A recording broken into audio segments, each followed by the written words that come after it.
పడితే ఆ తగవుకు ఫలమేమి?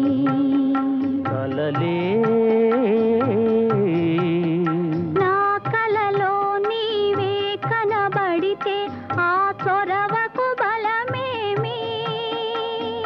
మరులే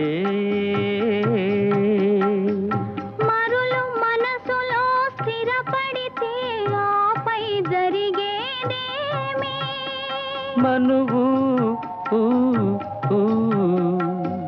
మనువై ఇద్దరు ఒకటైతే ఆ మనుగడ పేరేమి? సంసారం